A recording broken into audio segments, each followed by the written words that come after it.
Linguistic discrimination is the unfair treatment of an individual based solely on their use of language.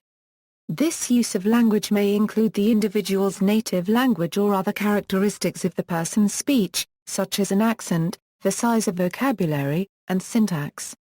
It may also involve a person's ability or inability to use one language instead of another.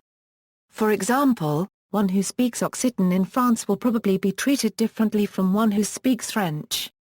Based on a difference in use of language, a person may automatically form judgments about another person's wealth, education, social status, character or other traits.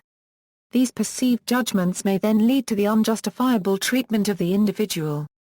In the mid-1980s, linguist Tove Skutnabb-Kangas captured this idea of discrimination based on language as the concept of linguicism.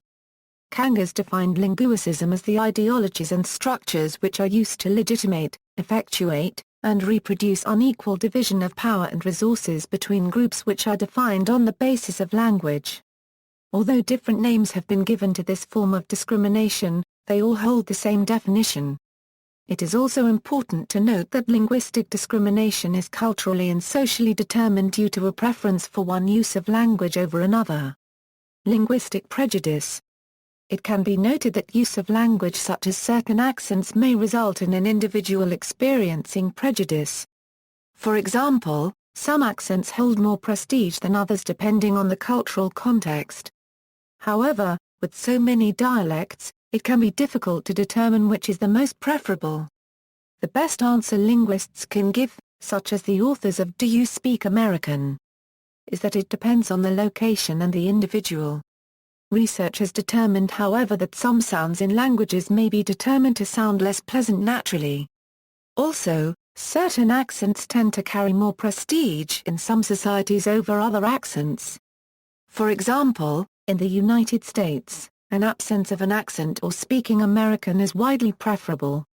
Also, in the United Kingdom, the received pronunciation is associated with being of higher class and thus more likable.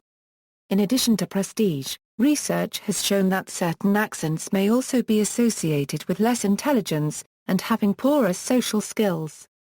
An example can be seen in the difference between Southerners and Northerners in the United States, where people from the North are typically perceived as being less likable in character, and Southerners are perceived as being less intelligent. Language and social group saliency. It is natural for human beings to want to identify with others.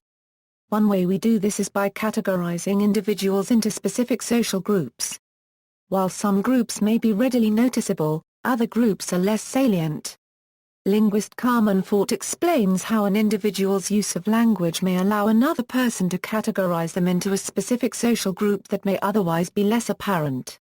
For example, in the United States it is common to perceive Southerners as less intelligent.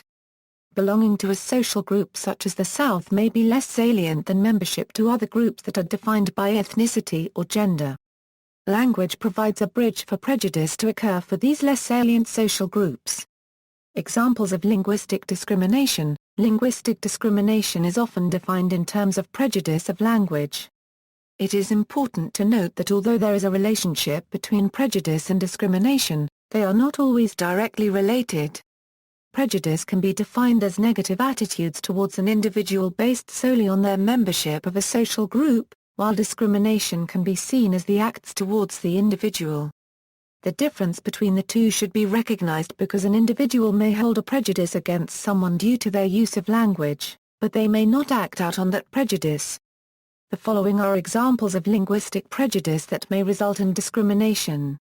Linguistic prejudice and minority groups equals. While, theoretically, any individual may be the victim of linguicism regardless of social and ethnic status, oppressed and marginalized social minorities are often its most consistent targets, due to the fact that the speech varieties that come to be associated with such groups have a tendency to be stigmatized. In Canada. Quebec an Anglophone community, the Charter of the French language, first established in 1977 and amended several times since, has been accused of being discriminatory by English speakers. The law makes French the official language of Quebec and mandates its use in government offices and communiques, schools, and in commercial public relations. Though the proportion of English speakers had been in decline since the 1960s, the law accelerated this, and the 2006 census showed there had been a net drop of 180,000 native English speakers. Conversely, the law has been seen as a way of preventing linguistic discrimination against French speakers, as part of the law's wider objective of preserving the French language against the increasing social and economic dominance of English. Speaking English at work continues to be strongly correlated with higher earnings, with French-only speakers earning significantly less. Despite this, the law is widely credited with successfully raising the status of French in a predominantly English-speaking economy, and has been influential in other countries facing similar circumstances. Equals in the United States. Equals. Perpetuation of discriminatory practices through terminology. Here and elsewhere the terms standard and non-standard make analysis of linguicism difficult. These terms are used widely by linguists and non-linguists when discussing varieties of American English that engender strong opinions, a false dichotomy that is rarely challenged or questioned. This has been interpreted by linguists Nicholas Coupland, Rosanna Lippi-Green, and Robin Queen as a discipline internal lack of consistency that undermines progress. If linguists themselves cannot move beyond the ideological underpinnings of right and wrong in language, there is little hope of advancing a more nuanced understanding in the general population. African Americans and linguicism. Because some African Americans speak a particular non-standard variety of English which is often seen as substandard, African Americans are frequently the targets of linguicism. African American vernacular English is often perceived by members of mainstream American society as indicative of low intelligence or limited education. Furthermore, as with many other non-standard dialects and especially Creoles, AAVE sometimes has been called lazy, or bad English. The linguist John McWhorter has described this particular form of linguicism as particularly problematic in the United States, where non-standard linguistic structures are frequently judged by teachers and potential employers to be incorrect, in contrast to a number of other countries such as Morocco, Finland and Italy where diglossia is an accepted norm, and use of non-standard grammar or vocabulary in conversation is seen as a mark of regional origin, not of intellectual capacity or achievement. For example, an African American who uses a typical AAVE sentence such as he be comin' in every day and sayin' he ain't done nothing may be judged as having a deficient command of grammar, whereas, in fact, such a sentence is constructed based on a complex grammar which is different from, and not a degenerate form of, standard English. A hearer may judge the user of such a sentence to be unintellectual or uneducated when none of these is necessarily the case. The user may be proficient in standard English, and may be intellectually capable, and educated but simply have chosen to say the sentence in AAVE for any one of a number of social and sociolinguistic reasons such as the intended audience of the sentence, a phenomenon known as code switching. Hispanic-Americans and linguicism. Another form of linguicism is evidenced by the following: in some parts of the United States, a person who has a strong Mexican accent and uses only simple English words may be thought of as poor, poorly educated, and possibly an illegal immigrant by many of the people who meet them. However, if the same person has a diluted accent or no noticeable accent at all and can use a myriad of words in complex sentences, they are likely to be perceived as more successful, better educated, and a legitimate citizen. Oralism. In 1880, most deaf schools had adopted oralism, an educational philosophy which prohibits the use of sign languages in favor of oral language. Many sign languages had all but become extinct during this time, sometimes called the Deaf Dark Ages by deaf people. In the 1960s, the United States became the first major country to switch back to manualism. Still, many First World nations retain oralist educational philosophies and attitudes. Linguicism and texts. Linguicism, of course, applies to written as well as spoken language. The quality of a book or article may be judged by language in which it is written. In the scientific community, for example, those who evaluated a text in two language versions, English and the national Scandinavian language, rated the English language version as being of higher scientific content. The Internet operates a great deal using written language. Readers of a web page, Usenet group, forum post, or chat session may be more inclined to take the author seriously if the written language is spelled and constructed in accordance with the written norms of the standard language. Linguistic discrimination due to prejudice equals, in contrast to the previous examples of linguistic prejudice, linguistic discrimination involves the actual treatment of individuals based on use of language. Examples may be clearly seen in the workplace, in the advertising industry, and in education systems.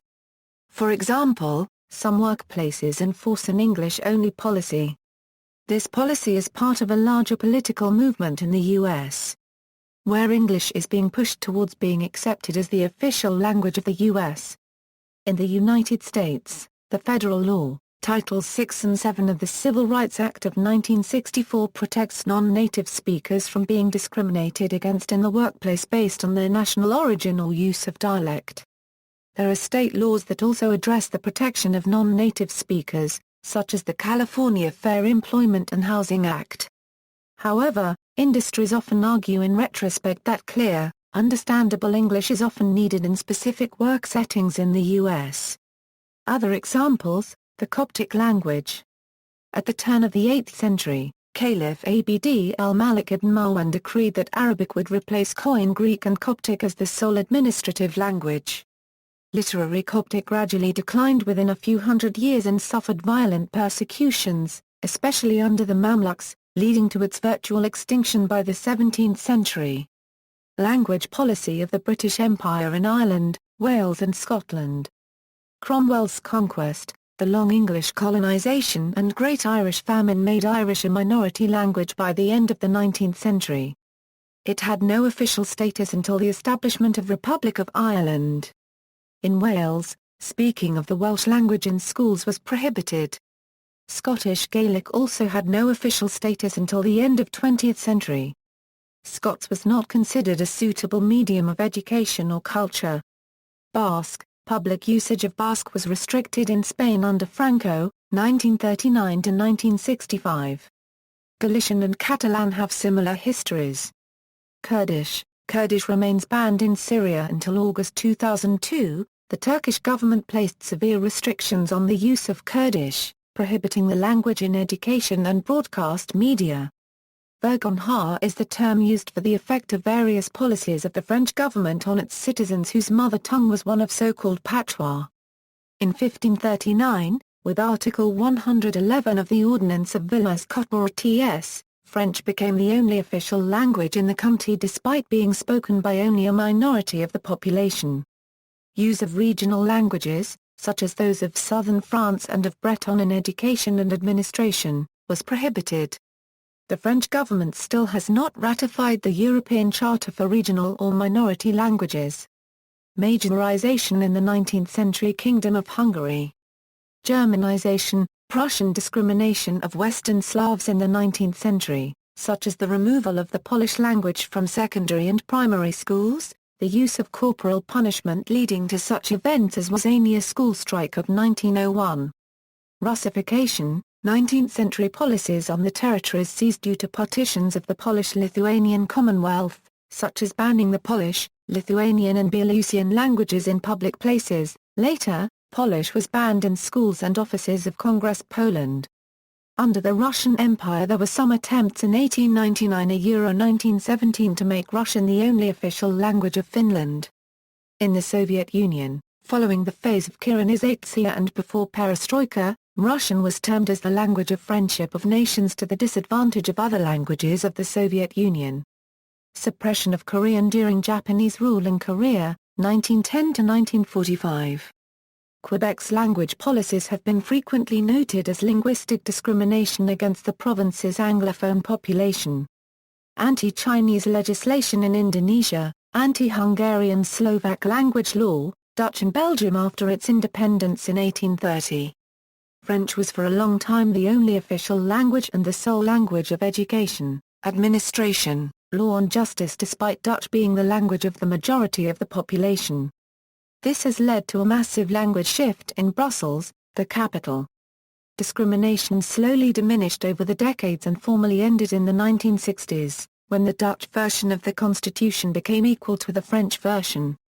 The policy of Ukrainization in post-1991 Ukraine is considered discriminatory towards the Russian-speaking population of Ukraine's eastern and southern regions. See also, linguicide, linguistic imperialism, minority language, non-standard dialect, prestige dialect, language ideology, language policy, prescriptivism, indigenous language, official language, cultural assimilation, cultural genocide.